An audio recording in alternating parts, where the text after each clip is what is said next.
Hello and welcome to the Audiophile. My name is Ian J. Cole. We are a monthly music and arts radio show focused on local, unsigned, obscure music from across the world. Welcome to the September 2025 edition. I have just returned from the world's largest arts festival at Edinburgh Fringe, and my wife and I managed to see 62 shows and review 60 of them in 14 days. So on this month's show, I'm handing over the show to the best bits of Edinburgh Festival Fringe 2025. You'll hear some of the reviews, music and a host of other great bits from Edinburgh Fringe.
Welcome to the Audiophile.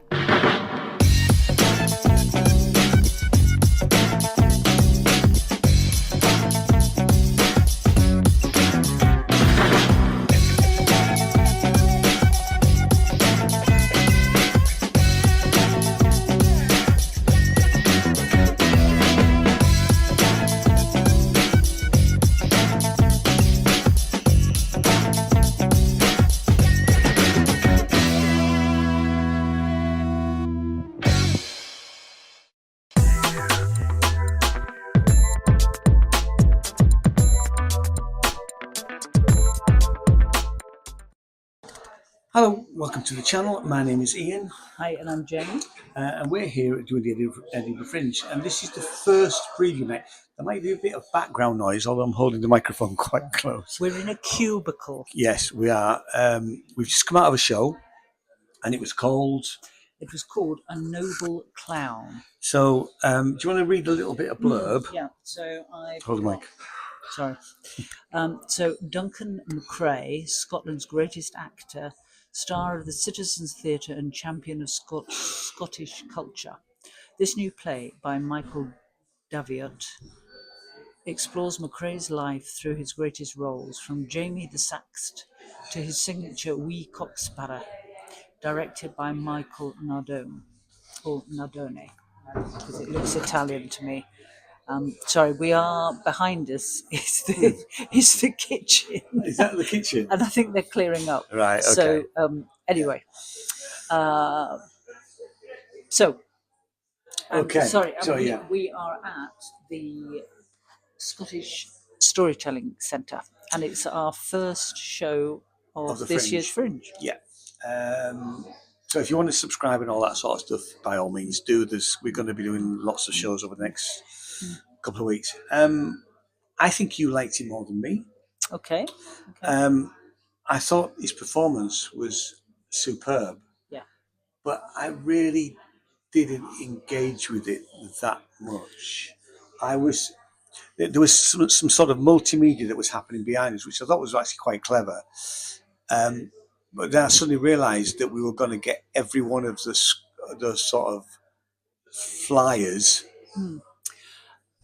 as a snippet of each show. Yeah. And that towards the end actually started to irritate me a little bit. Okay. But I have to reiterate, I thought his performance was superb.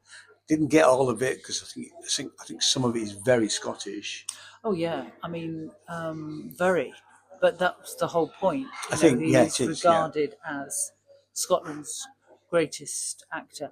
I mean, obviously, it's not somebody I'm familiar with. No, me neither. So from that, you learnt an awful lot. But I mean, it was for me, it was sort of a slow burner in the sense that, obviously, yes, as Ian's described, you had the flyers on the screen behind him, and he incorporated the character and sort of played that character from the play. And when you realise that was going to be how he was going to do it, but actually, I really got into it. And so I began to look forward to sort of finding out more about what he played, and he interspersed that with stories of his life, his personal life, which was really interesting. Yeah. I think I wanted more of that and less of the vignettes of plays. Okay. And some was incredibly Scottish, but a couple of times it was, and I rather liked this, he stood and his head was within a television screen. Oh, yeah, that worked. Yeah. And especially his rendition, and I'm going to get this, the Wee Cocksparrow, was brilliant. I mean, I wanted to clap after that. I thought it was quite, it was wonderful. And that was, but then interestingly, he became well known for that. And actually it irritated him because people used to stop him on the street and ask him to sing it. Yeah. And then I don't know that, because you can look it up, but his life was cut short. And that was quite unexpected and very sad. He was very sad, and I actually thought it should have ended at that point. that I thought Yeah, that, for me that was the almost- pinnacle, because it was like a moment. Yeah, it And I was. thought, oh, I actually, and it didn't. It Yeah. was on. It's not. Oh, I don't want to say too much, really, but the scene after that really, I thought that would have been the time to actually. Yeah, yes, I agree. And then he's chosen to end it where it's another character that he played, and he sort of goes off into the universe, the particular scene that he shows.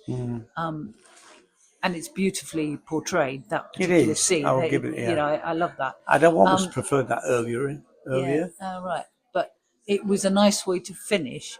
But it was, and I agree with Ian, the more natural end was the previous end when he died, basically. But I thought Michael. He did perform the first ever Fringe, wasn't it? Was it second? He was. Yeah, and it which was, is actually is quite. And that's 1946. Yeah, and which is phenomenal, really. he was, you know, he believed very much in Scottish theatre, and he was very principled about that, and he maintained that throughout his life. So that was interesting. I mean, I learned an awful lot in this performance, and I think it's great. You know, I mean, we at the very, very beginning. I think it was It's the a preview first night tonight. preview So night. And it's well worth coming to see. I mean, it really is. There was one lighting cue which was slightly missed, and I don't want to really pick up on that really, because on a preview night it's about them getting everything spot on. Yeah. The show, the play was spot on in that sense, and it was very well. I mean, there weren't obviously very many people there. It was very well received by those. It was actually, and you know, they've asked us to spread the word, which is what we're doing. Yeah. And I think it's well worth. You know, it's a quality performance, and it's well worth seeing. Yes, I mean, like I said, I think, as I've said, I think you preferred it to me actually, but I don't want to take away from the fact that it's a really good piece of work. Yeah. I mean, how many stars? I'm going to give it a 4. I'm going to give it a 3, but I think that's about me rather than the play. Yeah. No, really. I really think I did not like it. Yeah. It didn't really resonate with me as enough. It is quite a gem. It's a lovely piece of theatre. I agree. Telling a story about somebody that you probably never heard of. Yeah. And I apologise, I've never heard of the gentleman. Okay. And it says ages 12 plus. Yeah, so, there wasn't really anything in it, was there, in that sense? No, it does actually, to be fair, in this brochure, it does say contains distressing or potentially triggering themes. I'm not quite sure what those are. It might have been his death. Yeah. To be fair. But yeah. But there was it wasn't. It was medical. It wasn't. You know. So anyway. Lots more to come. If you like what we do, by all means, let us know what you think. You see it, or we're always open to recommendations as well, because we're here for a bit. Yeah. We are looking at doing quite a lot of shows. So and these are new. These are new. Yes, these might not work. We might end up redoing this. So you are supposed to, but we're just holding them just to make sure you can hear what we're saying. Yeah, because there is a bit of background noise. So hopefully this will look better later on. And we're going to have to queue, because we're in the back of the queue now for the next show. Yeah. Okay. Cheerio. See you later. Bye-bye.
remember the first time you signed something important? When you formed those first delicate lines on documents that would define the rest of your life? Do you? You feel a rush when they hand you the pen. Your hand feels heavy with its weight.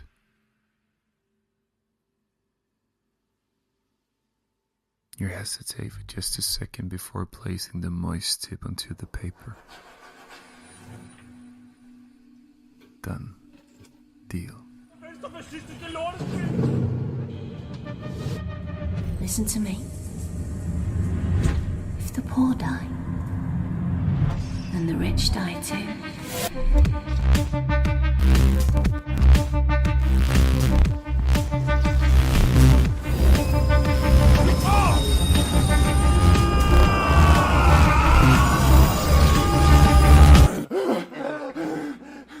That's how it works.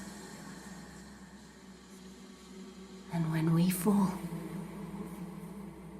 so will you.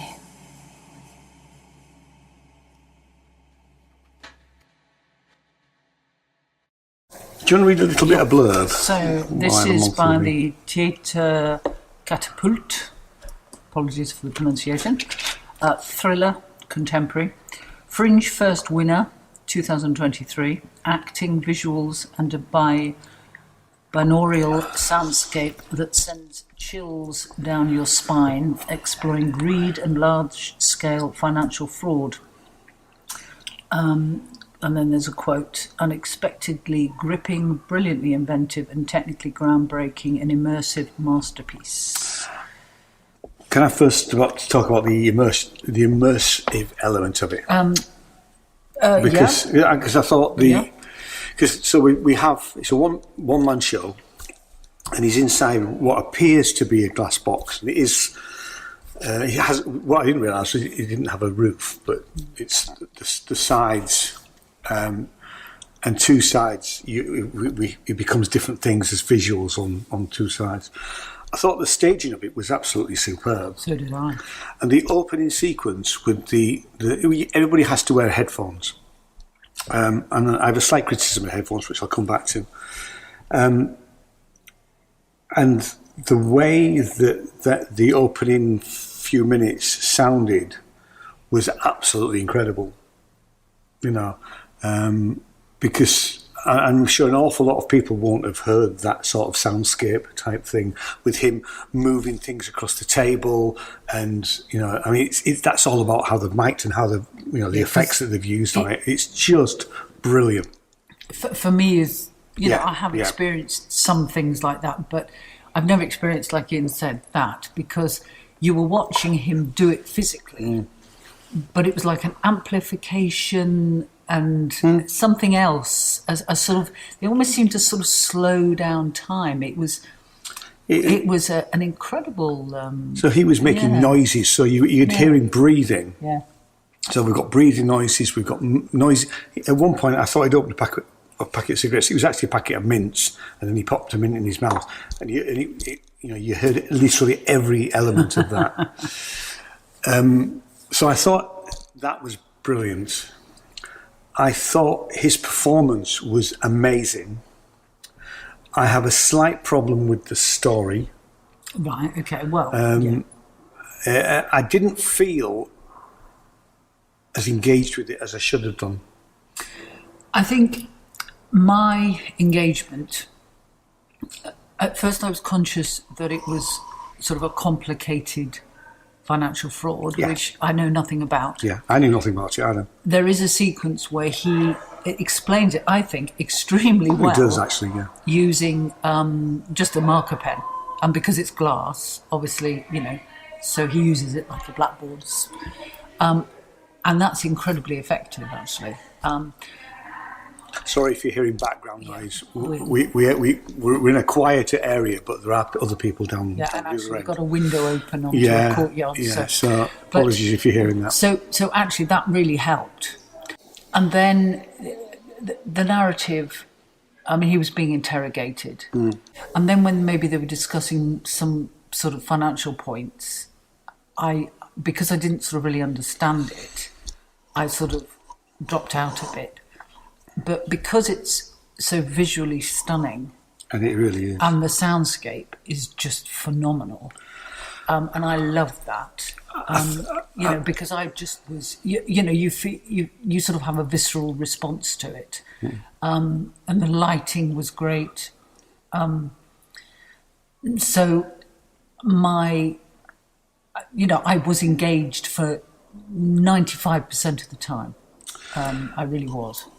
I have to say, I don't think I was, because I wasn't engaged with the story. I'm sure some people, having never seen anything like that before, and it's quite spectacular, would probably be engaged all the way through because of what they're watching. But that actually detracts from the story element, I think. And for me, about halfway through, it felt quite superficial because, because I've sort of lived in this world, not the visuals, the audio, the audiology element of it, the surround sound element of it, and having done things in that sort of world, about halfway through, I thought, right, okay, I get this, but I'm not really engaged with what's going on from a story point of view.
all started when the University of Glasgow got in touch with me and said, here, do you want to build one of your music machines using our muon detectors that can detect harmless radiation in the atmosphere that comes from cosmic rays?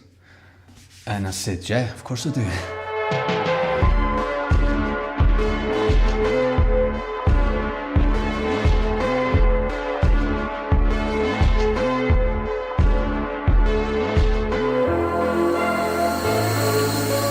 My name's Loman Campbell. I make music using unconventional instruments that I build myself.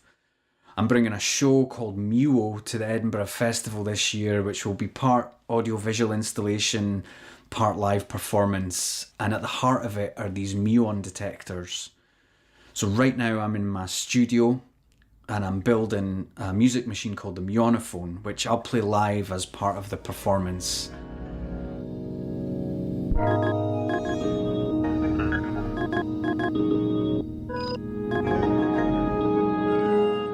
So sonically, whenever a muon particle is detected, a musical event will happen. So that might be just like a single note or a sequence of notes playing, and the sound of it will be shaped by things like strength and position of the muon, and this will create like an evolving soundscape. But I don't want the whole performance to be determined by muons, so I'm currently writing parts that I can play along, so it becomes almost like a duet between me and these cosmic forces.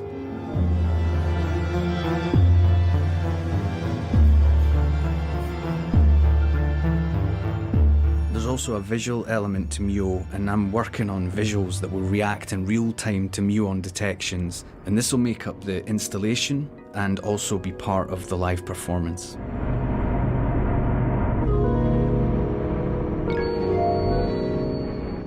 So for Muo, the idea is that you'll be able to experience this invisible radiation in real time, hearing it in like a musical way and seeing a visual interpretation of it.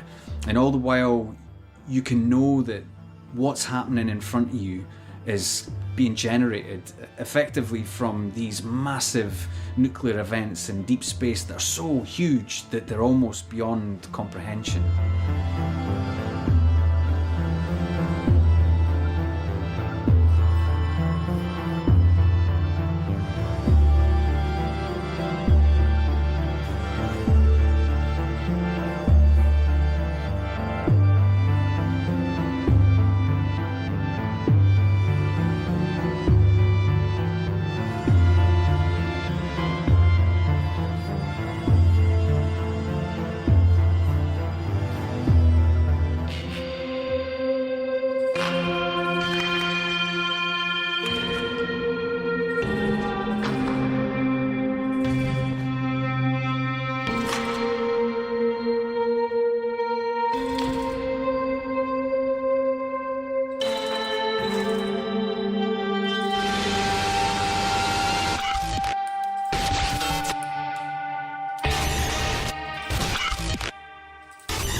Hi. Welcome to the channel. If you've not been here before, we're Ian and Jane. We're doing the Edinburgh Festival Fringe. This is day 1. Yesterday was day 0 when we arrived. What? Was it? It was actually, I put it as day 0. Okay. So, Okay. and this was show 6, 5? No, 5. 5.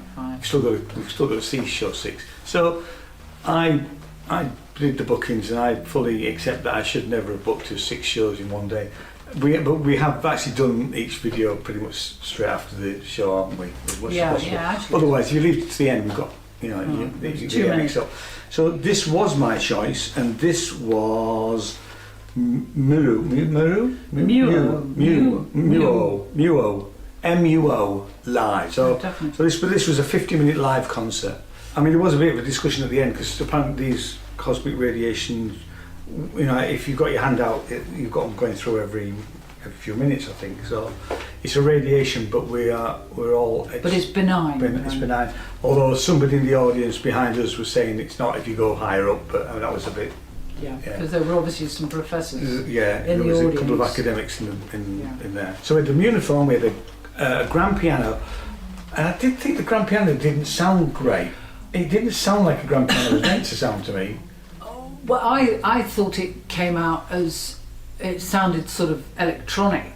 It did a little bit. Now, it might have been treated. It's treated the right way. Yeah. But I think what I found was that because everything else was so loud, and it was really you loud. could hardly hear the piano, which I felt was a shame because obviously, you know, it's an equal instrument. So we had a screen at the back which is showing sort of 3D.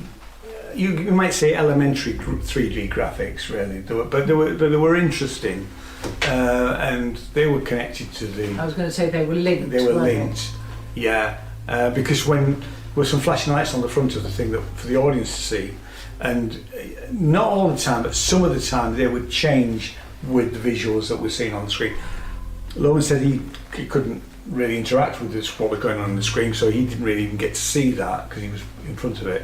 There was then some synthesizers, there was a hydrosynth and a couple of other bits and pieces that he was also using as well. Yeah. I mean, although it was incredibly, it was actually too loud.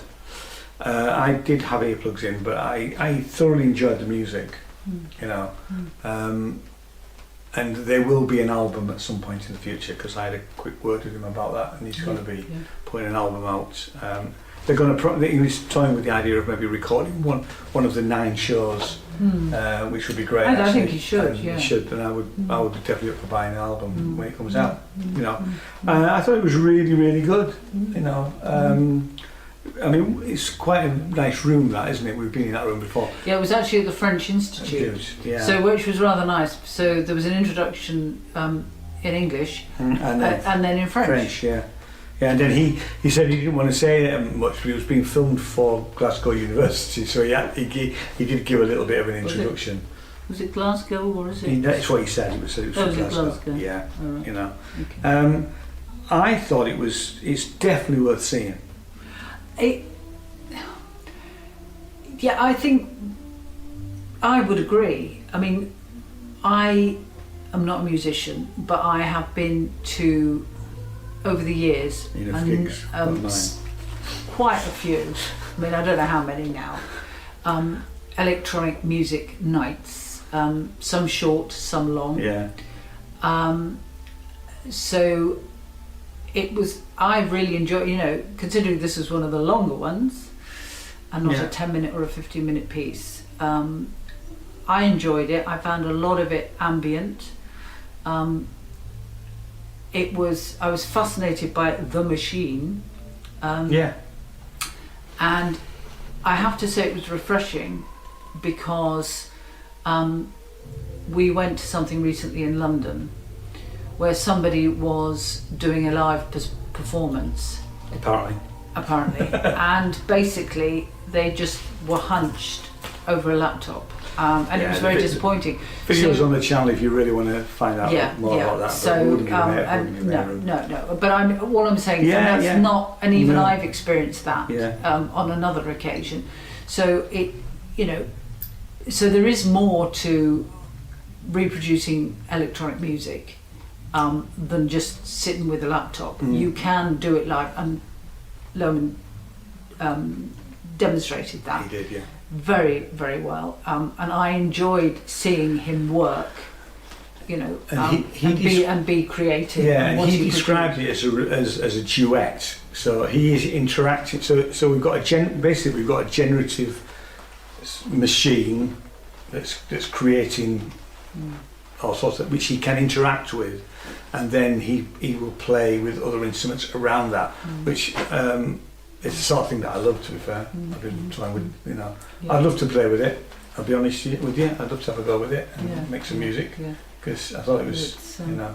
Yeah, so I enjoyed it in my, limited experience of EMOMs, electronic Mics. open mic nights.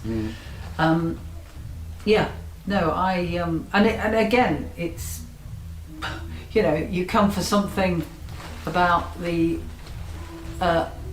originator of feminism from the 18th century, and I went literally, legged it down the road. I thought you were going to be late, but you made it straight into a live electronic production. So that's what I love about Edinburgh.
Good evening. Good evening. Good evening. I'm Jane, and this is...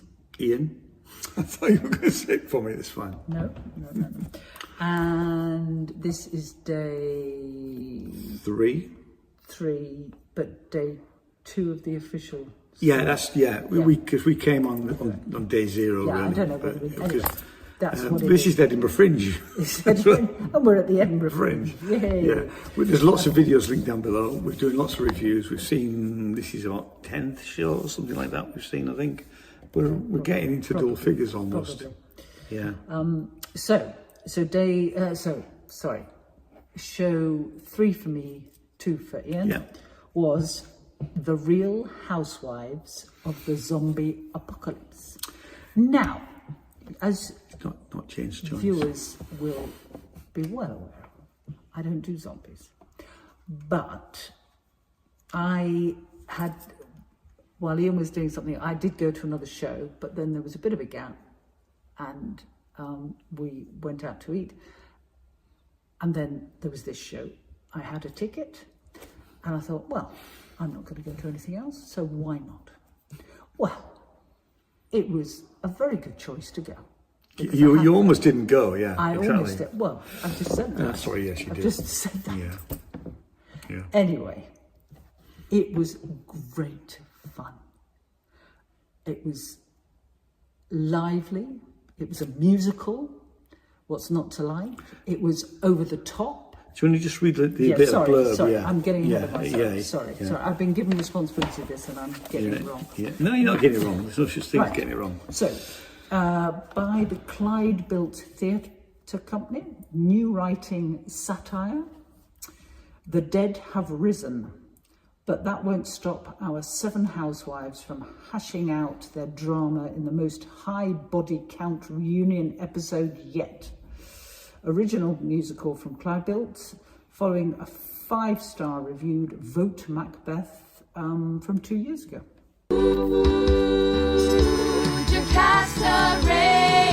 That's my sister-in-law. Her husband's now in prison. It's curious she isn't. She's here to find out who brought her down. Family's the only thing I trust in this town.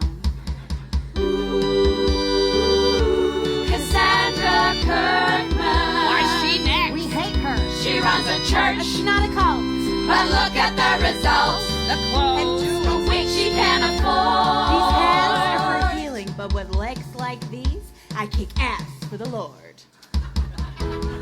Oh, Selena Russo. Hi guys, it's me, Selena Russo. She's got 20 million followers, but this is still quite a hollow verse, cause we don't understand how that makes money. When I want something, I just manifest it. Hashtag money. Ooh, Alexandra Darabont. Thank you so much. She's a country music legend who never lost her edge and became an EGOT winner last year. Why is she here? You know, Frank Sinatra once told me, save your best number until the end is near. Whoa, they call me Pandora Romero. Yes, cause that's your I've name. been here since season 1. Bring the Pinot. Is she weird? I could get you fired, hon. Hit her. Staying in this job takes guts, but I've never been a quitter. You have 5 ex-husbands, girl. 5. Ooh, Electra Just like Judy, Garland. that's right. And just like Judy, she's a slut. In this moment, is she really coming for Judy Garland in front of this audience? Ha! That's bold. Her husband's death was tragic. All her gay fans think she's magical, and now her future lies in your hands. Now Howard's gone. What do I have left? Only fans. Ooh, Penelope Wright. Ooh. My husband's on a mission. He's been gone all season long. But he'll be here tonight and I will kiss him. Renew our wedding vows, cause two rights can't be wrong. I may have retired from active service, but I still know how to serve. So, I mean, to be fair, I didn't know what to expect. and we had A proper proper program, which is really quite nice, actually, because you could look at, because, I mean, the one thing to say about the musical element of it, there is no dialogue without music, so the whole story is transmitted. So literally it's one song after another song, which is fine, which it was perfectly all right, and it worked incredibly. Like you say, it was very peppy. It was very. I mean, the choreography was great and funny. Yeah. It did remind me. There's a couple of things that it reminded me of. Only in the sense of the feel of it. One was Rocky Horror Show. Mm-hmm. The other one was the thing with the plant. What's it called? Oh gosh, what's it called? Little Shop of Horrors. Yeah, thank you. The musical Little Shop of Horrors, not the actual original film. Although I'm talking about the film. Anyway, I'll come. So just moving sideways slightly, in the programme, the Clyde-Built Theatre Company was founded in 2022 to provide new opportunities for Glasgow's musical theatre community. That is super. So they've done fantastically well because they've already had, a 5-star review 2 years ago. Yeah. Wow, they're brilliant. I mean, I was watching it and thoroughly enjoying it. It's very, very funny. Yes. Is it gory? It's gory in a very almost silly way, but brilliantly done. Yeah. I mean, there is a decapitation. That's all I'm going to say. Yeah. But you could. What age is it? Because I'm I think just looking you at could it. certainly take a 12-year-old. Yeah, 14 plus. 14 plus. Well, Because there is okay. that- There was a couple of kids in there, which I think were below that. But actually, I don't think there was any. There was one. I mean, it was obviously not real. No. It There's a depends. couple. I mean, There's a couple of swear words in there. You know your own children. I just thought it was absolutely hilarious. I mean, I love the fact. So we have. This was really useful, actually. The song list. Musical numbers. So number 1 was entitled "Inoculation and Instructions to the Audience," and this was sung to us. Yeah. I didn't notice we were inoculated. No, but we were told how to dance, which some people did. Not the whole audience, but the way to recognise if somebody was infected. And we'd get the hell out of there if somebody was infected. Yeah. But it was It was snappy. It was all done within an hour. Yeah, it was brilliant. I could see that. I mean, it's worth mentioning that it was pretty full. And it's actually a very, very small. I know, they could have stage. really done with a bigger space. They needed,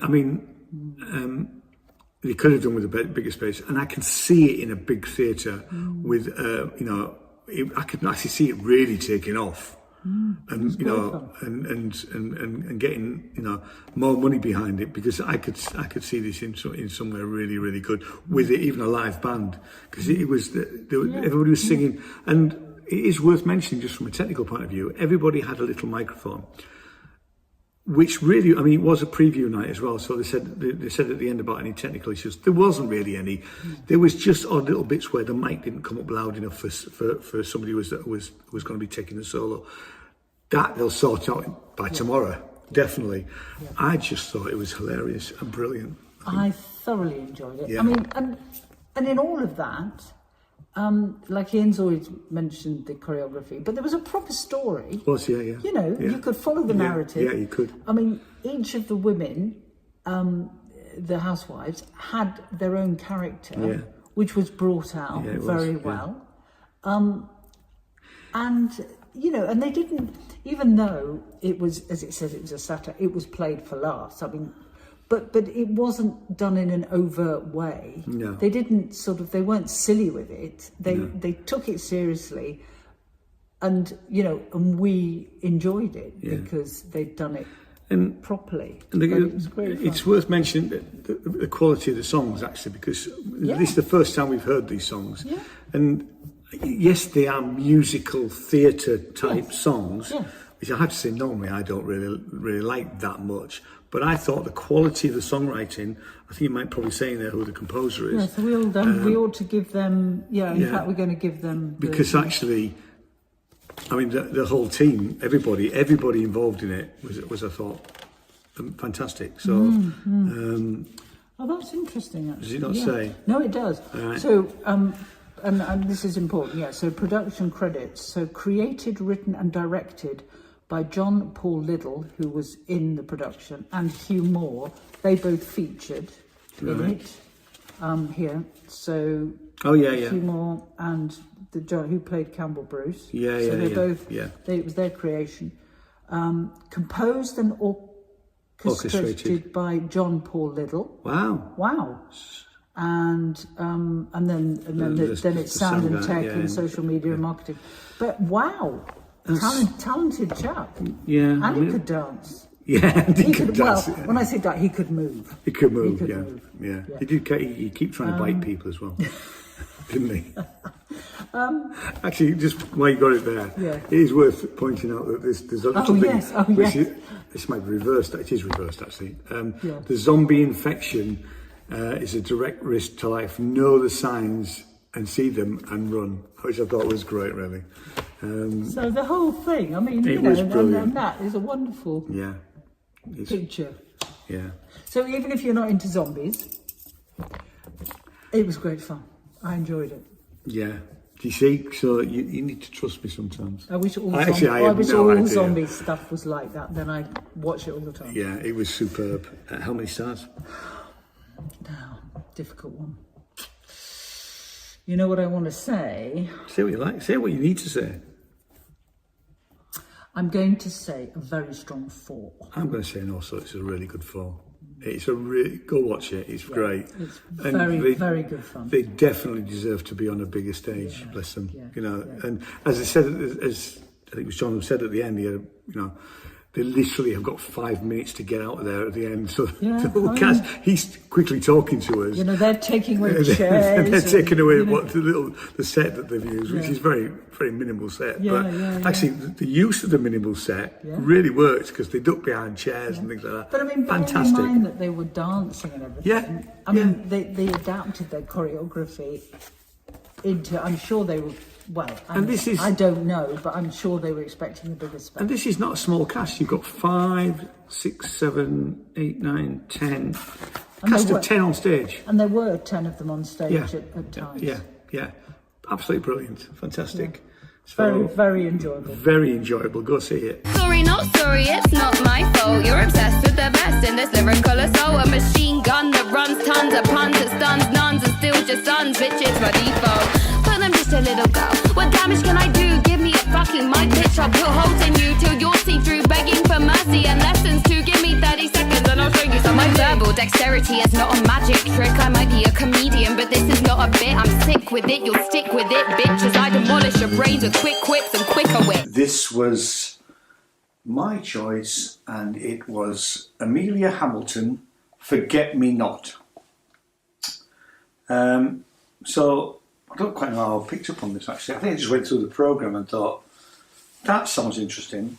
So I'll read the little bit of blurb. It says, rapping sensation Amelia Hamilton presents her debut hour of comedy, set to an original soundtrack of live rap. Now, I'm going to say I'm not a fan of rap, but I think that's what swung it for me. All right. Interestingly. Anyway. Okay.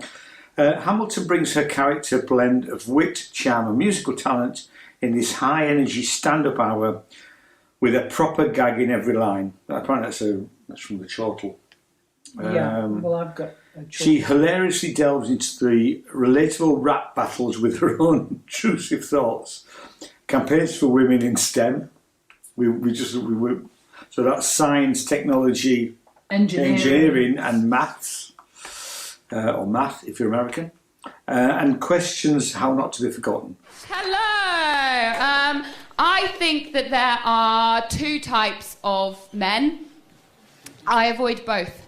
I do try, but I work in STEM, so it's quite tricky. Do we know what STEM is? So science, technology, engineering, maths, and it's like inundated with men. You can't move for them. And the rhetoric since I've been in it is always, we need to get more women in STEM. We need more women in these fields. But I face so much backlash working in STEM, like men telling me that women aren't like logical enough, that we're like too emotional, that we don't have that killer rationality. But men play with Lego and they call it STEM. So I think by that logic, everything that we do as women on a daily basis automatically qualifies us as women in STEM.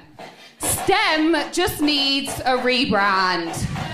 If you have put petrol in your car or used an app to look at the stars, true crime is your top genre. You're a woman in STEM, boys, it's not that hard. If you can use Google Maps or curl your hair with a Dyson Airwrap, your suitcase is packed to the weight exact. You're a woman in STEM.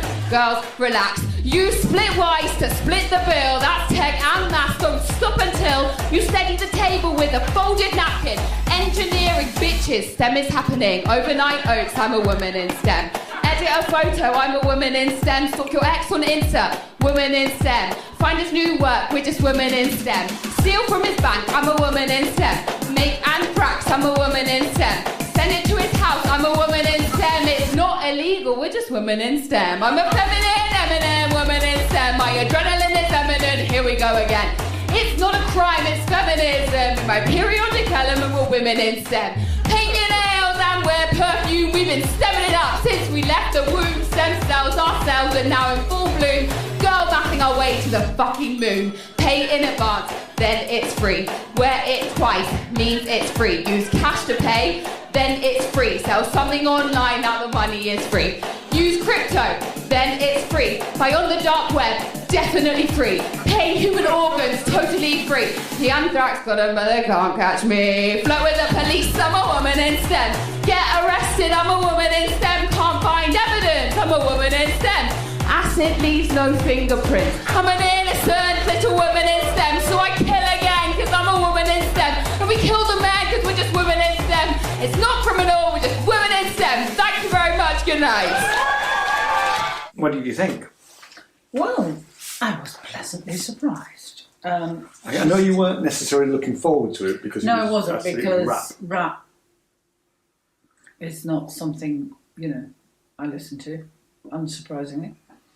And she started with quite an aggressive rap, which it was very, her delivery was very quick, and I thought, oh dear, because if she's going to do, everything's going to be a rap song at that speed, I'm going to miss 90% of what she said. Anyway, it didn't happen like that. And I found her comedy, her stand-up routine, was very funny and fresh and sort of quite personal. She did pick on members of the audience, but it was very non-threatening. It was and it actually turned out to including me. Yeah, and it did turn out to be very funny. Yeah. And she interspersed the rap songs. She'd been talking about something and then she would sort of sum it up in the form of a rap song. And I could hear every word. And it was very physical, very energetic, her dancing. So it was very alive, the whole hour. On your knees, worship me, rejoice for the birth of your newfound queen. Wanna come for me, huh? Bitch, please, you're higher than McGrazy in 2017. Oh, you don't like that? Then say it louder so the crowd is back. I open my mouth and they cheer and they clap. Clear the shelves, that's back and crack. I just thought her interaction with the audience, with us, the audience, was absolutely superb. She was just really. She was very quick to pick up on things very as well. Quick. Like, are you guys together? I say, you make an excellent couple. So I really think about it. Don't they look really good together? Or is this like the couple on the Jumbotron at Coldplay where we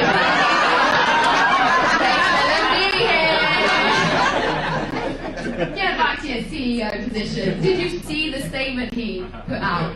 Oh my god, he finished it with Coldplay lyrics. So it was like, lights will guide you home and ignite your bones and I will try to fix you. It's the best thing I've ever read in my life. Her interaction with us, with all of us, was really, really good. Incredibly quick.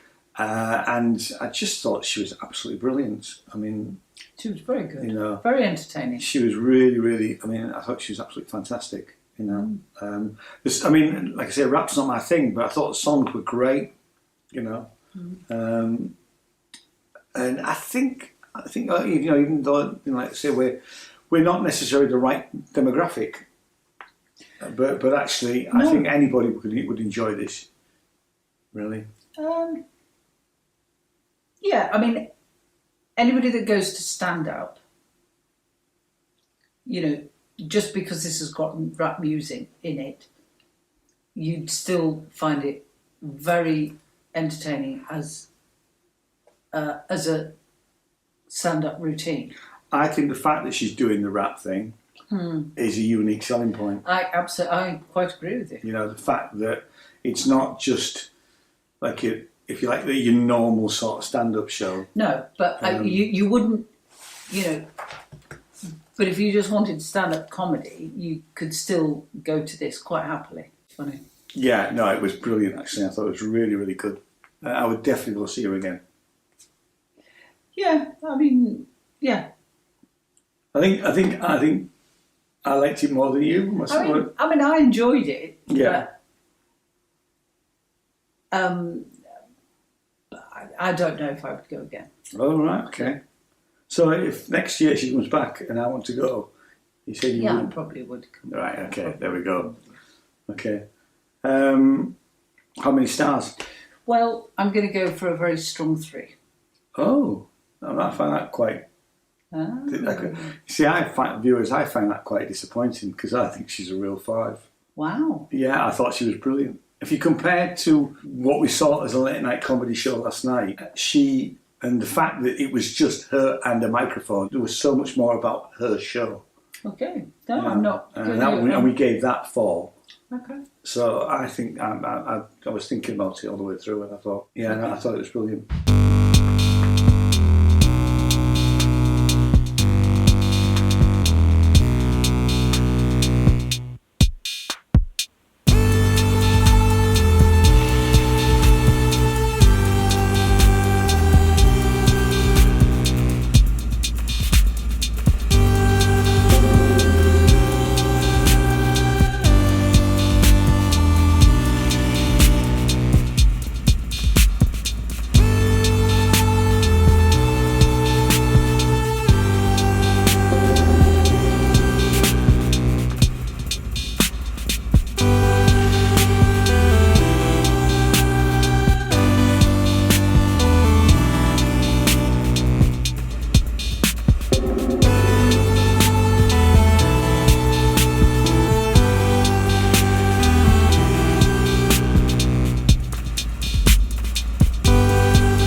be me. This is show 4 of day 5.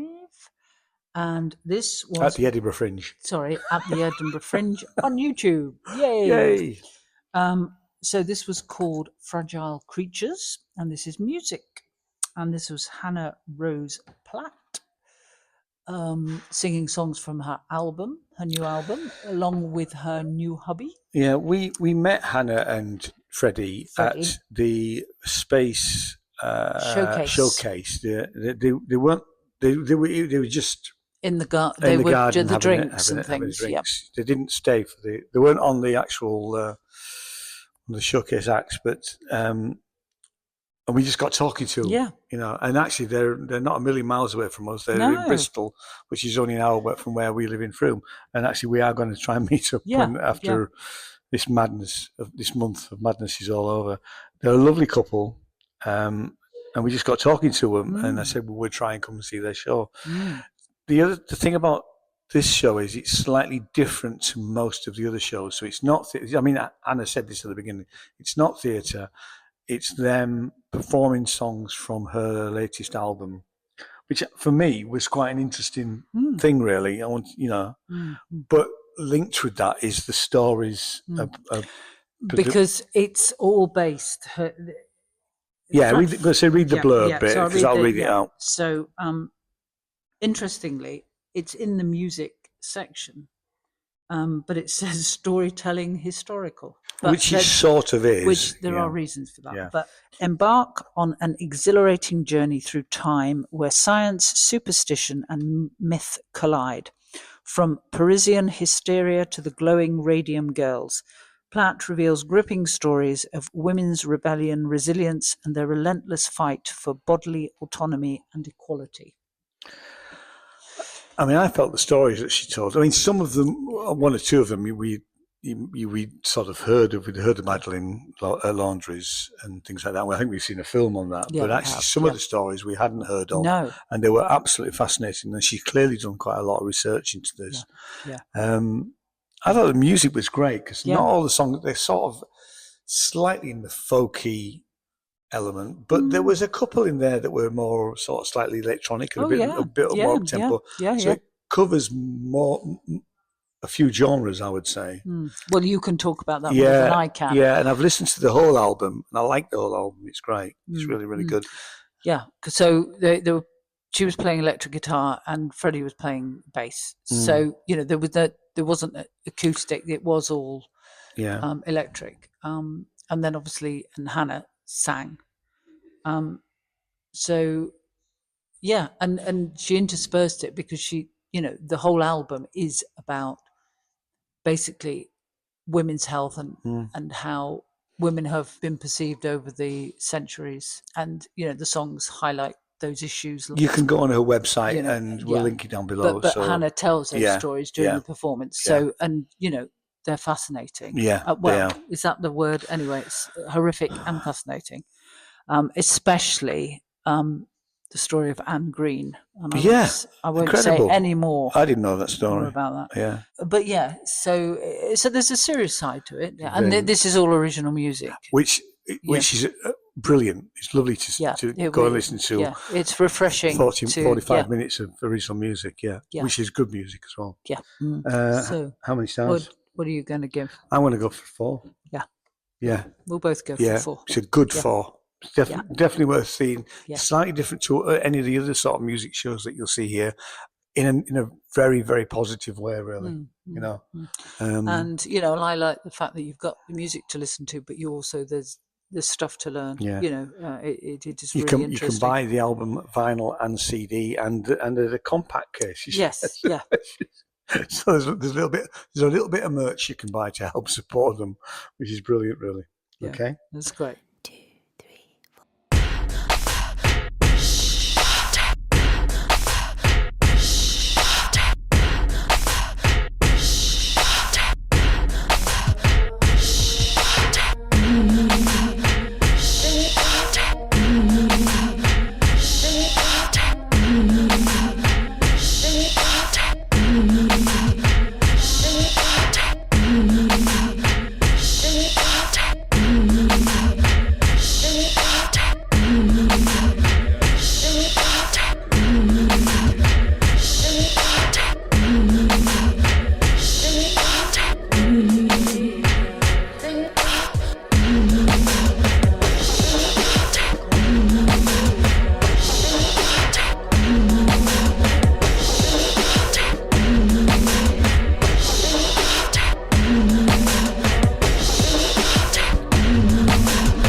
So this is Wax and Figures. It's 1 hour by an outfit called Muto Major.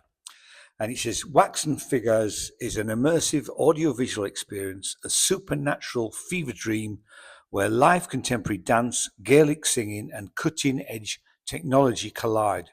This cryptic commission by audiovisual duo Muto Major plunges into Scotland's folklore, exploring the chasm between ancient rituals and modern lives.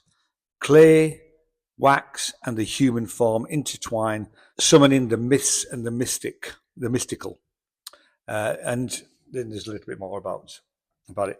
Now, first of all, I want to say about the audience. It was quite a big room, and they've got quite a lot of space. They've got a very big screen at the back, which is brilliant. And it obviously takes them quite a while to set everything up. They've got synthesizers, they've got singing bowls and other sort of gamelan type instruments there. The audience was small. There was probably only about 15 of us, and they were all of our demographic. Now, having listened to the show and watched the show, I almost think that missells it to some extent. I didn't. What they said, the fact it plunges Scotland's folklore, exploring the chasm between ancient rituals and modern living. I didn't get any of that. Okay. There's another slight thing as well.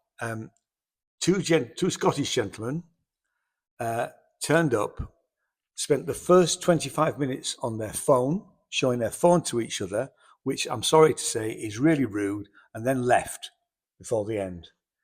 That's completely unacceptable. I mean, if you ever see these gentlemen, you know who you are. Don't go to shows like that. Yeah. That's just not on. That's disrespectful to these artists who obviously put an awful lot of work into this show. There's a lot of filming that they've done.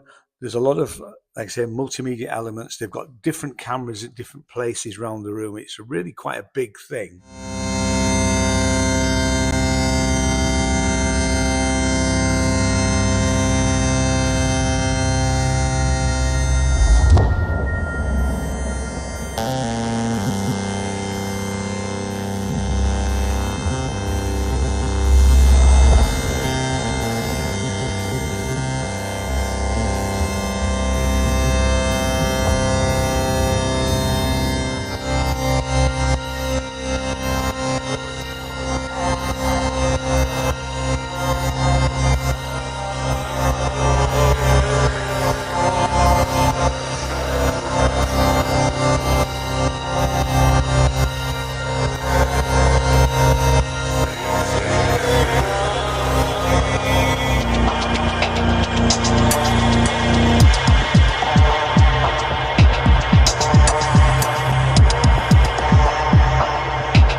I didn't get any of the sort of thing I've just described there. The sort of, there's a little bit where they were doing a sort of Scottish folk dance, but I didn't get any of that. I enjoyed it as just a concert with amazing visuals. And I thought it was great. The music was great. The music is electronic. It's very electronic. Some of it's very experimental. You might argue that some of it's a bit hippie in that respect, but that's nothing wrong with that at all. But I thought it was great. It was only at the end when the 4 cast members came back on stage to talk to us that we realised that the show was compromised. There were 2 members missing. And he apologised for the fact it wasn't the normal show that they do, which is a shame. I almost want to go back and see it again.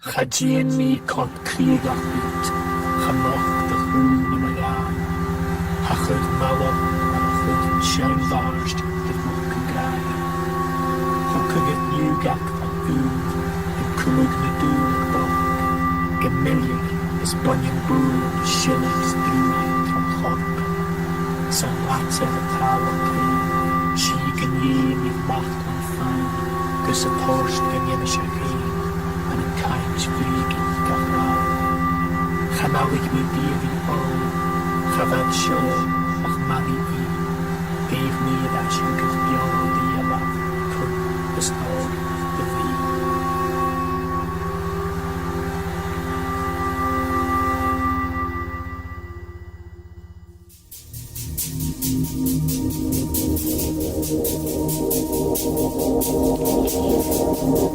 Can you feel it? Our hearts sinking to the drum. Listen. Listen closely. We're moving as one. We surrender now. No turning back. We're on the cusp. It's coming. I can almost... And there it is. Complete fucking freedom.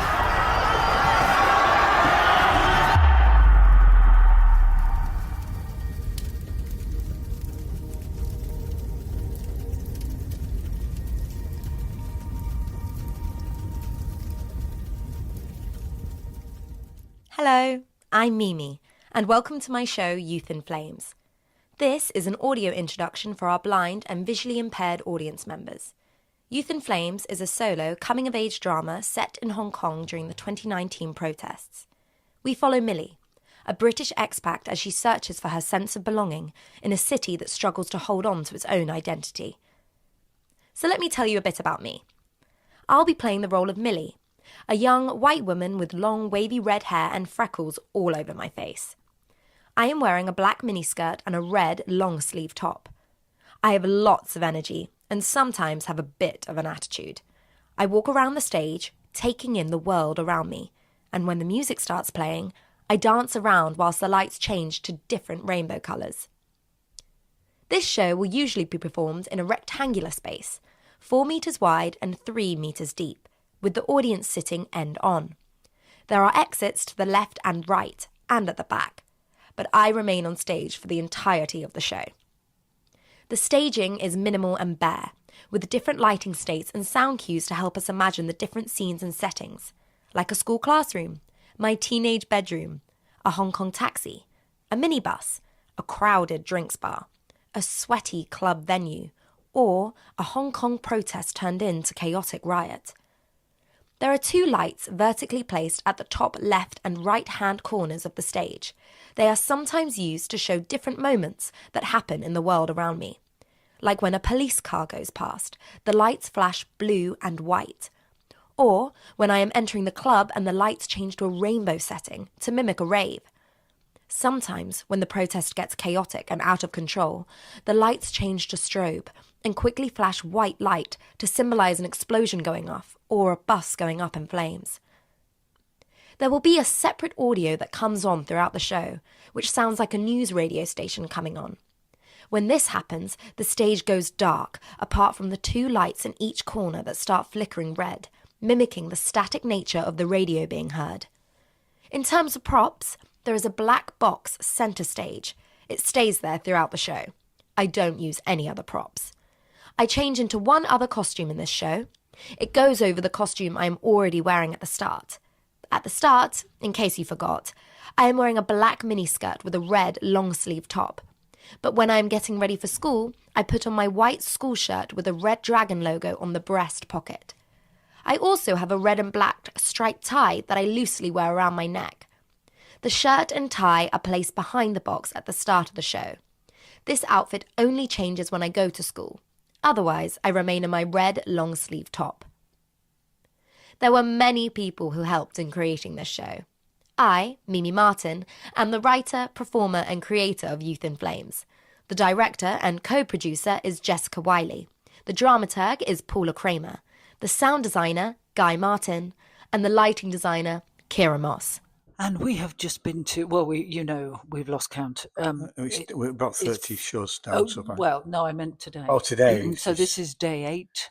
And this is 4 or 5, I think, because Ian's seen an extra one. Yeah. So anyway, I'll count up. They're all linked down below. And we've still got one more to see. So this is Youth in Flames. It's a very simple setup. It was a sold-out show tonight. Probably, I don't know. I didn't count how many seats. But but it's their fourth sold-out show. So this is a show that actually is gaining momentum. And I'm glad we managed to see it. Yeah. It's a sort of a black stage, just 2 lights actually. So it's all done with lights and a box that Mimi sits on at times, and it's just her really. And she has a couple of times where she changes, she gets ready to go out for a night out and things like that. But it's just a compelling piece of theatre. It is. That's a very good word. I mean, I just thought it was amazing. I thought she was amazing. And we have history with Hong Kong a little bit because we've been there twice. We love the place. We hate what's been happening to it. And we were there literally weeks before the protest started. So to hear, basically somebody who lived through it, and it was how it was, but her storytelling is just incredible. It's just compelling. Yeah. She is at school, and she's got a best friend. Yeah. And as it says, she's living life to the full. So she's, she's going out when she should be at home. And her best friend is a guy. He's Jesse. He's a Hong Kong national. She's English. Yeah, because her parents moved around a lot. So she. But she's doing what all teenagers, well, not all teenagers, but a lot of teenagers do. She's sneaking out, going to bars. She doesn't need. She's found a bar where she can actually get a drink without having ID. So she's pushing boundaries. But and she, from an acting point of view, Mimi just nails that for me. She just comes across as just I mean, you rebellious teenager. Absolutely, and then you get her sort of. She doesn't know what's going on, and you get that there's a scene that she portrays. And just, her face, what's happening? Why? And you get that sort of curiosity and this lack of understanding. But she's naive, and you get that. And then, we're not going to talk about what happens. No, because we need you to go see it. Yeah, but her portrayal of this event that happens. And her emotional response was incredible. It was. She's a fine actor. Absolutely. Absolutely. And she's on our radar now, so we should be looking out for other work that she does. It was a stunning performance. It was amazing. And she said at the end that she wants people to know what happened in Hong Kong, the fact that it's still happening. And she wants people to talk about it. People are not talking about it now. That's because other world events have overtaken what's happening in Hong Kong, but it hasn't gone away. No. And it's important for people that live in Hong Kong that this stuff's happening to them. So Mimi, she is a British actor and a writer, and she's making her solo debut here at the Fringe this year. Yeah, so, and we had a brief chat to Mimi at the end, and we had a brief chat to her director Jessica. And they were both great. They were at they were drama school together. Yeah, so they've known each other a long time. But it was a stunning piece of work. Absolutely. Yeah. Do you want to say when it is, and then we'll do the stars? Yeah. Okay, so it is on at the Zoo Playground, and it's Playground 1. It is on at 7:00 in the evening. It is on now and right through. There's no days off till the 24th, and some of the dates are split as they do. So some performances are £13, and some are 12. So, Fantastic. Yeah, so that's the average. So go see it. It's brilliant. Oh, it's fantastic. I think I can guess how many stars Jane's going to give it. Well, But I'm going to give it 5. And would you be surprised? I'm going to give it 5 as well. It's absolutely a superb piece of work. Yeah, it and, really and it is. was lovely to talk to It was. Mimi and Jessica afterwards. Yeah. It really was. Yes.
nice internet people. Here we are. Ian and Jane do the Edinburgh Festival Fringe. Hello. This is day 9. Yeah, day 9. Show 1 for me, but 3 for Jane. And we were recommended. We didn't have a show booked for tonight, and we were recommended a couple of shows. One of them was sold out, which we were still hoping to get to. But this was. It's got a weird title, but this is The Dead Mouse and Pea Brain Dreams. It's not that snappy as a title. But thank you, Alba, for recommending this because it was amazing. So I'm going to read you a little. I think they had 50 words to actually describe what their show was about. They didn't go that far. So here is what they wrote. The company's called All Right ? They're Australians. Or I assume that from their accents. Oh, right. Yeah. Well, yeah, I assume that from their accents. Anyway, I'm hoping they are. So, the hilarious tragedy of unachievable dreams. Stuck in a rural town in the middle of nowhere, 2 sisters fight against the calamity of their circumstances to win the X Factor. Now, that didn't sell it to me, but Alba said it was brilliant and it was hilarious and we should go see it. So that was the basis that we went to see the show on. What did you think? Well, I laughed from the moment. The opening scene. Yeah, I think you can say the opening scene because it literally is the opening scene. Well, I'm going to say about the opening scene because it was funny. No, I don't think you should because that is very funny. Okay, I won't say what the opening scene was because that was funny. It was funny it was literally funny from the minute they started. And you realised the level of humour that this was probably going to be. And it did continue in that vein. So it's a 3-hander, 2 girls and a guy. It's completely absurd. It's very it's weird and wonderful is how I would describe it. Yeah. And it really does fit our sense of humour. Yeah, it was doesn't very it? fun. And not only ours, but actually, the whole audience, everybody was up for it. It was great. It wasn't sold out, but it was doing well. It was pretty good. I genuinely think it's doing well on word of mouth because. I'm sorry, guys, but your promo stuff didn't do it. And I mean, there's even less in the program. Yeah, I just thought it was brilliant. Yeah, and it's exactly what the Fringe is about. I'm looking forward to them coming back with something else next year because and they're called, like I said, they're called All Right ? I want to see more stuff from them because I just thought the 3 of them were so funny. And the sort of, I mean, it says it's the clowning thing, isn't it? What does it say? Yeah, it calls it clown character comedy. Yeah, and it is. I mean, their comic timing and their movement, and they're in a smallish space. They're very close to us, but they were absolutely superb. And I loved the characters. I loved all. I mean, they did play multiple characters, didn't they? They did. But I loved all the characters. You know. It's funny how. I'm just sitting here reflecting how some people can do this type of show and it just misfires. Yeah, we've seen that, but this doesn't. I mean, this is on all 7 cylinders. Yeah, it just appealed. I mean, and it may be that it doesn't.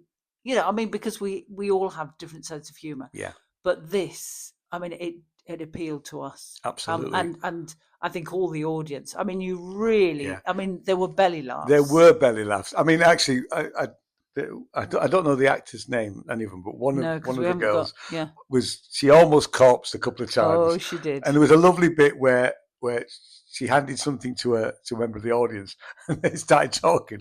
And it was just, everybody fell about. It was lovely. It was one of those sort of moments that was not scripted in it.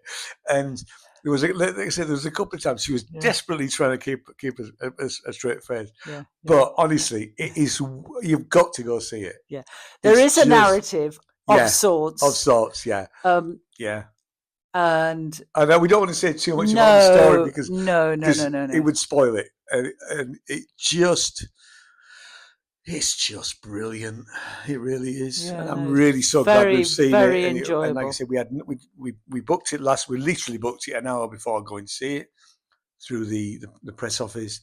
And then, like I say, it was just, I'm so pleased. And I know we can't, we just don't, we can't say too much about it. You can't really say too much about it. I mean, it's very difficult to say what the humour is without. It's very difficult, but it is genuinely funny. It is genuinely funny. Yeah. It is worth noting that if you look on the Fringe website under reviews, I mean, it's already getting 5-star reviews. There is 3 out of 5-star reviews, and it's for the wrong show. It is not for this show, because I've looked at the review. So please don't take that. It's something about a premenopausal woman is the actual show. There's none of that in this. It's 2 sisters going for X Factor, and they are absolutely superb. You know. Yeah. So I don't want to say any more. Do you?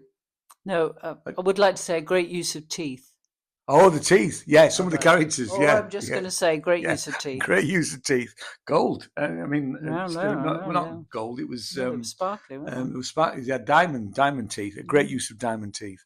Yeah. You'll know what we mean when you see it. Actually, it's fantastic. How many stars? Oh, wow. Pregnant pause from Jane. I know. I mean, it was very enjoyable. I'm going for a 5. Right, I thought you might. I think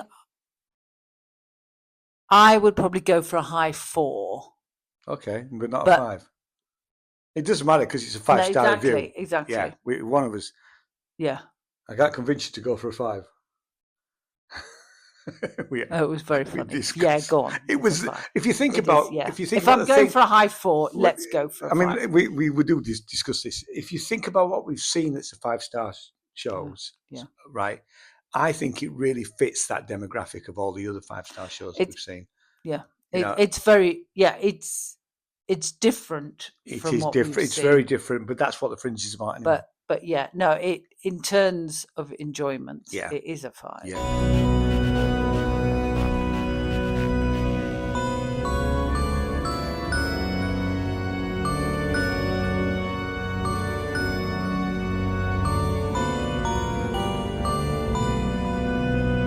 Яд проходит через телекабель. Оставь сюда входящий, что еще не оставил. Распятый мальчик на доске объявлений. Сколько пошло убивать, убийцам поверить. Замироточили карты империй.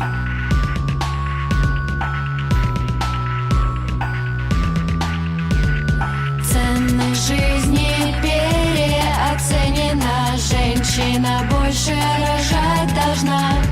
Солдат не жалеть, еще нарожают. Они нас здесь за людей не считают. Никто не забыт, ничто не забыто. Ветераны едят из пустого корыта. Счастье Родины дороже жизни. Счастье Родины дороже жизни. Суверенная демократия, национальные интересы, превентивный удар, жест доброй воли. Все не так однозначно, сами себя бомбят. Дискредитация армии, традиционные ценности, оптимизация расходов, отрицательный рост, стратегическое отступление, импортозамещение, воля миллионов, донос, долг патриота, частичная мобилизация, денацификация, ядерный пепел, выравнивание границ, хлопок, задымление, обвал штукатурки. Никакой паники нет.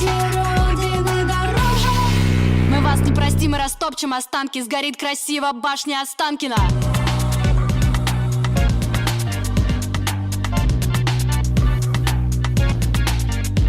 Полстраны осталось без дома. Пьют палачи в погонах. Заградотряды, марш заключенный. Военком сторожит у роддома. Ребенок шьет военную робу. Русское поле расстрельных полигонов. В черном пакете крещеном едет домой русский суженый.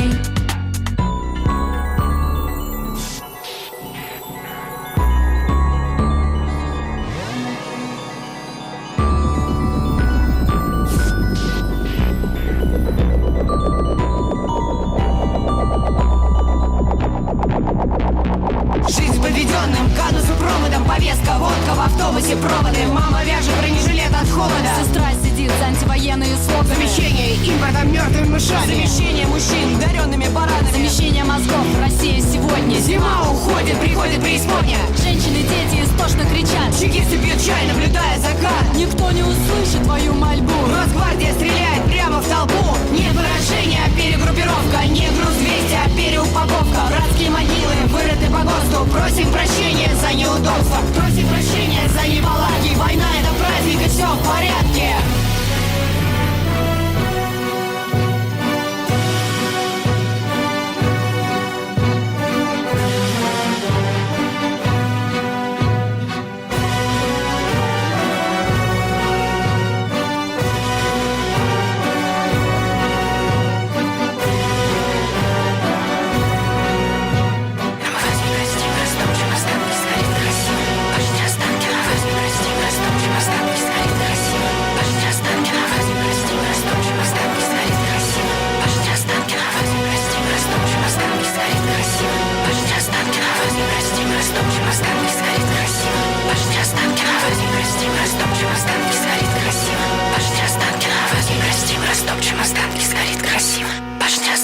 Now, last show of the day, it was Pussy Riot Days. Now, Riot Days is a play based on the memoir of Pussy Riot's Maria. I'm gonna butcher her name, I'm afraid. Can you pronounce that better than I can?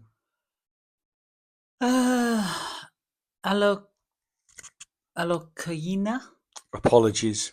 I don't. Yeah, we're rubbish at this. So, and it's a story of resistance, repression, and revolt in a mixture of concert, rally, theatre, and political happening.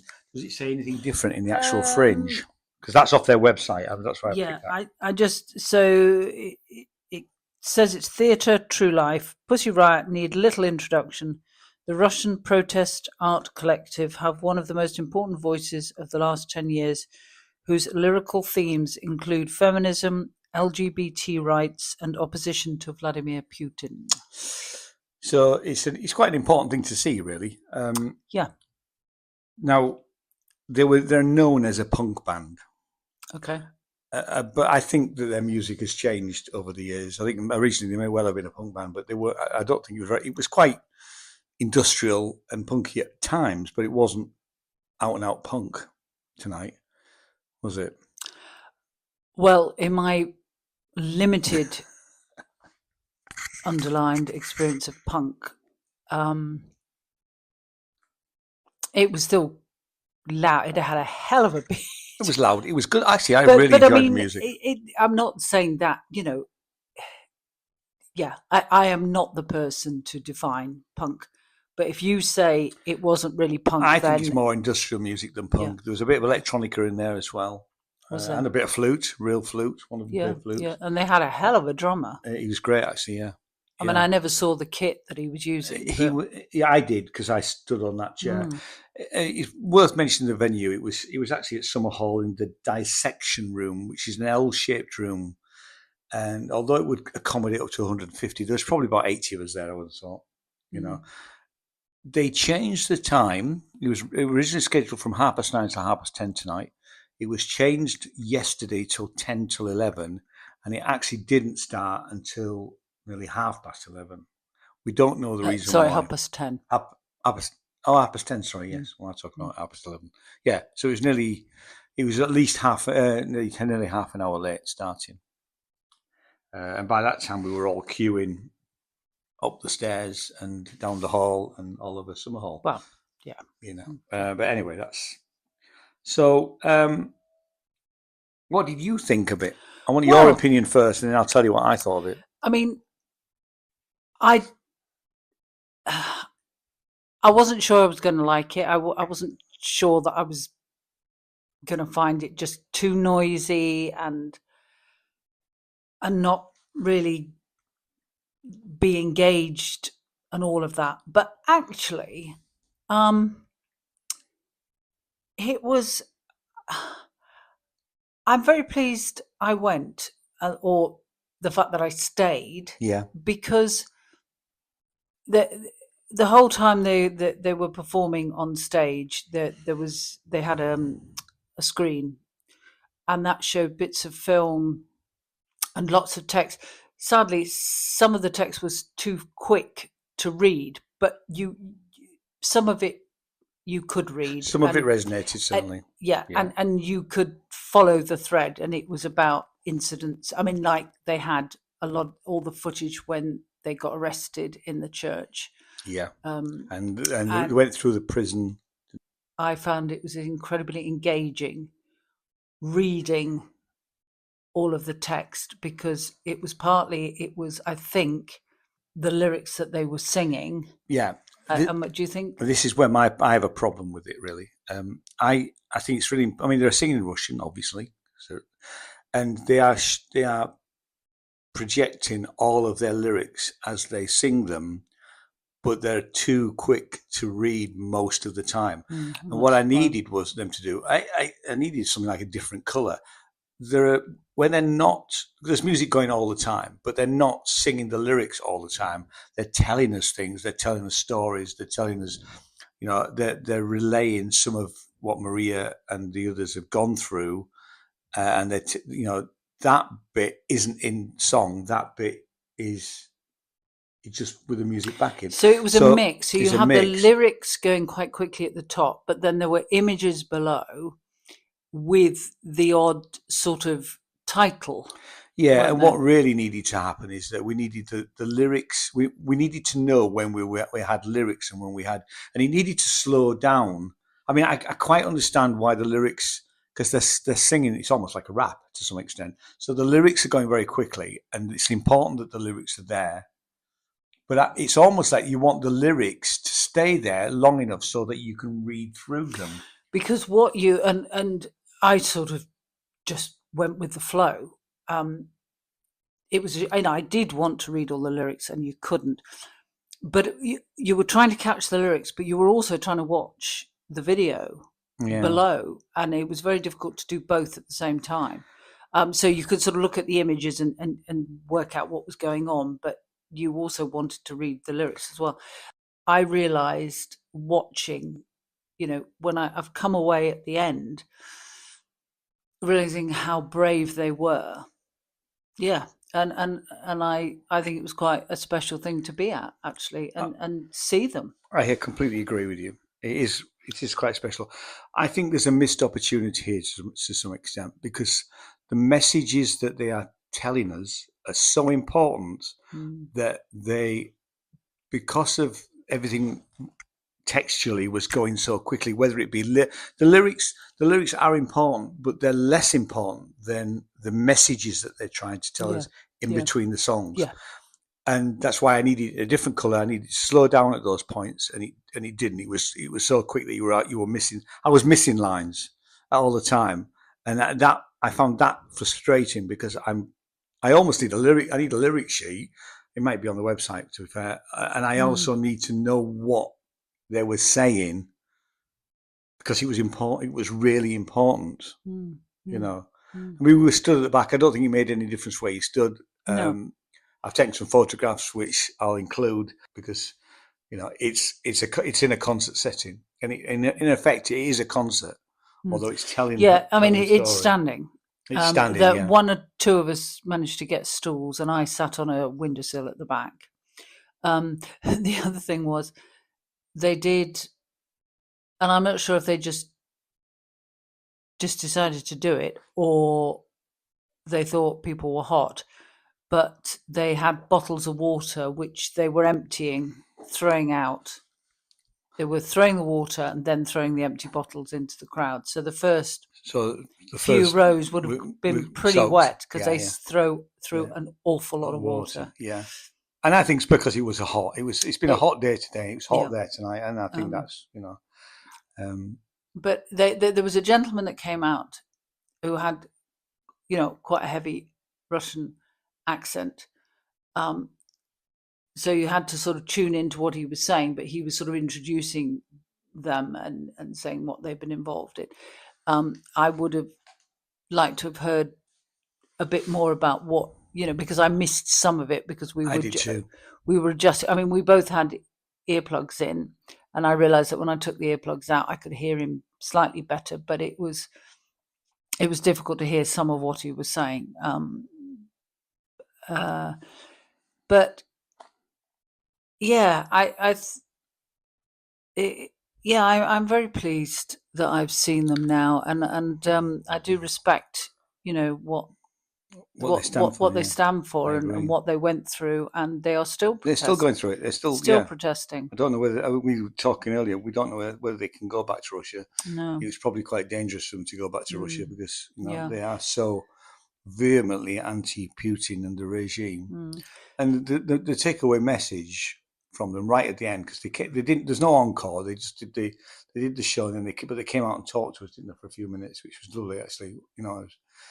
But they say that what's happened in their country can happen anywhere. And to some extent, you could argue that we're starting to see a bit of that in America. And we're also seeing things happening in the UK, which we are not happy with. Well, we're not going to get political here, but... Well, no, no, we are, because, it was a political show. So you can't not get political. No, I know, but it was their politics. Yes, I'm just saying... What they're saying is it can happen anywhere and will quite possibly will happen elsewhere. They unfurled a Ukrainian flag at the end, which everybody cheered. And on their website, there's a Stand With Ukraine link where you can donate to Ukraine. In fact, they said they were donating to a hospital, children's hospital, which in Kyiv, Putin's regime had bombed. They talked briefly about that at the end. And actually there was a couple, I don't know, slightly older than us maybe, alongside, and I saw them afterwards, and they both felt it was very important to have been there. It was quite special, really, because it's important in what they're doing. Really, it is. And good on them. Okay. Anything else? Sorry. No, not from here. That's all the info. Yeah, that's all the info. How many stars? I'm going to go for a 4. I'm going to go for a really good 4 as well. I thought he's really good. Yeah. Like I said, the only criticism, as we say, would be if they could do something about slowing down the message, because I think the message is so important. If they ever get to see this, but no, I think go see it, because it's really important in what they're doing. And they're very brave men and women. There's not just Pussy Riot, and not just originally 4 females, and they did it. But they have men. They actually said, I think it was 3,000 political prisoners. Yes, that was a really Russia. That's a really good. I know we've backtracked slightly, but that was a really particularly important part. They showed photographs. Of not all 3,000, but quite a lot. And the I don't know. I mean, there is that very upsetting scene. I think it's 18 plus. It probably says on there. It is. There is one scene. It doesn't say on I think it's 18 plus, and it'll be 18 plus because there is a very upsetting I need to say what it is graphic. Well. There is a young woman set herself on fire, and they actually have film of it. And they show the whole film, and they show somebody she dies of a burns. Yeah, trying to put her out. Putting her out, and it's very. So I think it is. It's not as though it's a plot. It's not a piece of theatre. No, it's not. And actually, they had a little message up saying, no sound or something. Yeah. And we all literally stood there. Everybody was quiet. And for a while afterwards as well, because it was very touching and very moving. Well, it's quite shocking. Yeah. Quite shocking. Yeah. And I think because obviously if somebody feels, so you need to know that. Yeah. Although there was a young girl wandering around. I don't know whether she was actually in there. I never saw her again. I saw her at the end, going back. And I hope, we're talking about a 6-year-old. Now, I don't know whether she was in there for the whole time or not, but... Wow. That. And anyway, don't take your children. That's not what this is. No. This No, is not. no. Anyway. Okay. Okay. So another full day tomorrow. 2 more Okay. days to go. All right. Cheers. We'll see you soon. Bye. Cheers. Bye-bye. Bye.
hope you've enjoyed the last 2.5 hours of music. There will be one more piece of music to play and one more review.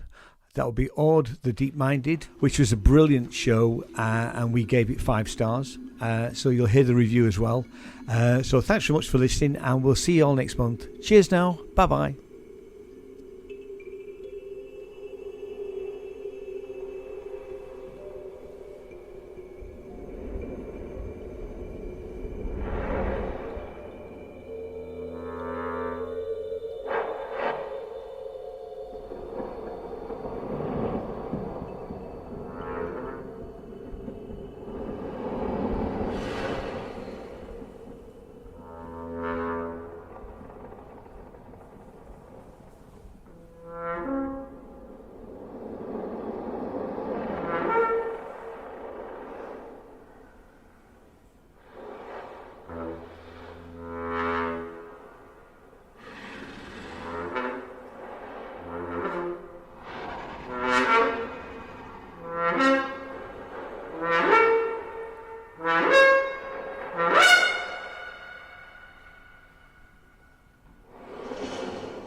actually, it's just afternoon, but good Oh, yeah. good day. Ian and Jane does the Edinburgh Festival Fringe. Hello. This is day 13, show 1, and this was Ode the Deep-Minded. Now, there is the pronunciation of Ode or Aud might be wrong.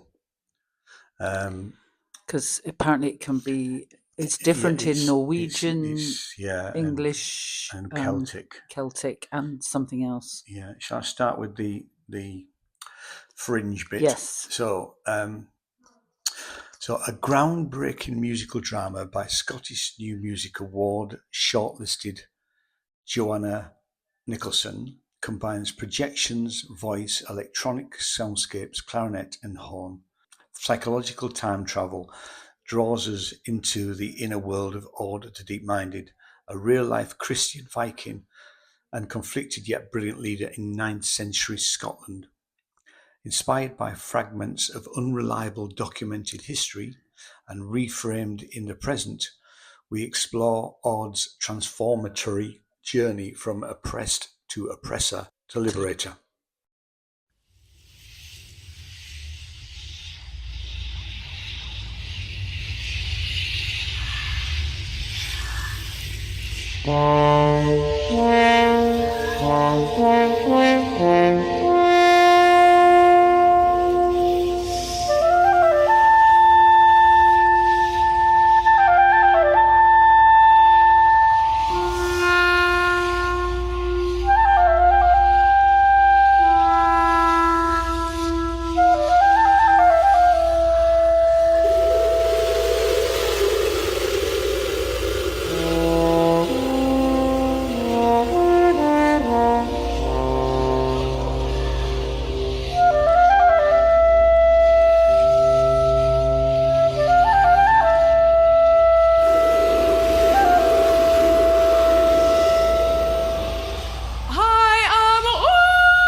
My husband has just been murdered. I ought to be grieving, but I'm going out. He was an arsehole! Roughhole!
I am tripartite. I am timeless. I wash your clothes in blood.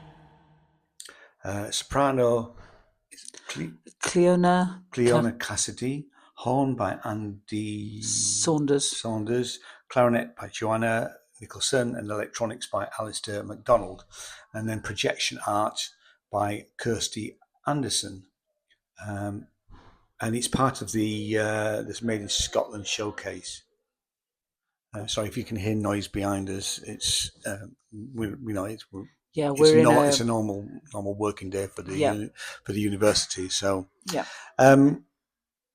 what did you think of it? I found it mesmerizing. I loved the atmospheric music. I loved the fact that it was representing a story based on, partly on some documented history, but slightly unreliable. Unreliable, yeah, as Joanna's written. Yeah, but the fact is that there are named characters that they are trying to represent, and the fact that it's sort of mystical. She's tried to make it contemporary, but with lots of references to the past. There's a complicated weave of historical, mystical characters, and it's really important that you read the synopsis that is available it is involved online, but you get given we'll put a link to it down below. There is a QR code, and that actually gives full details of what Joanna has based it on, and it also tells you about the 3 acts of the piece, what is actually being represented in each separate piece. And can I just add about the fantastic visuals that there are? Yeah, I'm going to include a couple of photographs. They're I think it's like a black backdrop, but they're dressed in white. Yeah. So that the images, very clever. Very clever. The images actually appear on them and on the background a little bit. That's the flyer. Yeah, and like I say, I'll include pictures so that you can see. At first when they came out, I thought, oh, that's different. They're sort of the black and white of musicians in an orchestra, or they've sort of reversed it, but actually it was very deliberate. Absolutely. Because especially the full white dress of Cleona reflects the pictures that are being projected at the back, and they are so atmospheric. It's really, so they are really, really part of the images that you're seeing. And I can't talk about the music. I loved the music. I found it incredible, and just takes you to another world. But Ian's obviously the one to talk about that. I wanted to try and find out what Alistair was using. There's a laptop and there's some other bits and pieces, but actually the problem with the Fringe was always they had to pack up almost straight away, and he was putting stuff in his cases, so I didn't get to see. So he is clearly doing some electronic processing. It says on the website that there are some sample-based pieces as well, but the mix of the horn, the clarinet, the electronics and vocals, and the speech parts, because Joanna does, when necessary, speak the story, doesn't she? The whole thing comes across as brilliant. We were sat right in the front row. It was. The soundscape. The balance of the whole thing sounded fantastic, absolutely spot on, really. And this is their first. Yeah. This is their first show. Yeah. So if you're going to get any gremlins, you're probably going to get them on show 1. But I didn't see any. I thought it was brilliant. Yeah. And it was just immersive. It absolutely, really was. Yeah. It's a wonderful. Sadly, it's not on for very long, but if you can get to see that, this is really, really good. Hopefully they'll perform it somewhere else. We'll try and find out if that happens. Really try and get to see this before it goes. It really, really is a wonderful performance. Sorry, I've just remembered. It just dawned on me exactly what I was going to say. What I was going to say was that if you don't read the synopsis, it doesn't detract from seeing it. Good point. Good point. Because I think you can just enjoy it as a performance without knowing the backdrop. If you don't get a chance to read it, I think it slightly enhances it if you do know what's going on, but it doesn't matter. No, what I would say. But obviously read it at some point, because then you'll appreciate the work that has gone into this. Yeah. No, I mean, I think it's important. skim read it, the 3 Yeah. parts, just literally when we sat down, because Yep. we were, like James says, the lad came along with the QR code, and then I've read it properly just Yes, before we. I have. Yeah, I have we as well. just now, so Yeah, that yeah. it's and it's a complex story. There's Yeah, there's yeah, nothing you No. can't just say in 2 lines exactly No, what it's oh about. gosh, no. And it does make you want to think, might sort of read up about that because. Yeah, I want to hear the album. I'm hoping it's a 40-minute piece. I'm hoping there's an album. Yeah. But I thought it was superb. Yeah. Yeah. Shall I say when it's Yes. on? Yes. It started today. I've got it says on. It's only on today, and then it finishes on the 17th. It's at 11:15 in the morning, and it's 40 minutes long. And it's on at the Space Triplex and I think they call it the big room. The big now, room. Yeah. There was about 20 of us in there today, and I've just checked, and it will seat 90. So hopefully, word of mouth is always the way that it works at the Fringe. That in the next couple of performances, that they start to sell a lot better than that. Really deserves it, and we can't stress enough. Absolutely, you really should try and see this. Yeah, it's definitely one of the best things that I've seen this year. Yeah, me too. Me too. I suppose you can guess what the stars are going to be. Mine's 5 for you too. So there you go. It's 5 stars. It's very special. It's very special. So, it's exactly the sort of thing. We do struggle to see really good music at the Fringe. Controversial? No, it is, because there's an awful lot of tribute act type things which we don't go to on purpose. We've seen some really good stuff, or I have. I mean, I went to that thing that you couldn't get. Yeah, that's true. Yeah. So, I mean, this is definitely something you need to go see. It's fantastic, really. Okay. Yeah, and also just as an aside, and really nice to see the French horn feature. I didn't want to say. I didn't know I didn't know. I don't know my brass instruments well enough. Well, it says horn, but it doesn't say it's French horn. Oh, I thought it was the French horn. I did wonder whether it was a fugal horn. So, and that's why I'm glad that they called it a horn. And I was just going to I just repeated. Maybe it was. All right, cut this out. It was. No, I won't cut it out, but it's fine. Sorry. Yeah. So go see it. It's brilliant. I'm going to Google that now. Yeah, it may well be a French horn. It may well be a fugal horn. It may be some other type of horn. Sorry, Andy. I'm going to Google that. No, that was well done. Cheers. Okay. Go see it. It's fantastic. Bye. All right. See you next time. Bye-bye. Bye.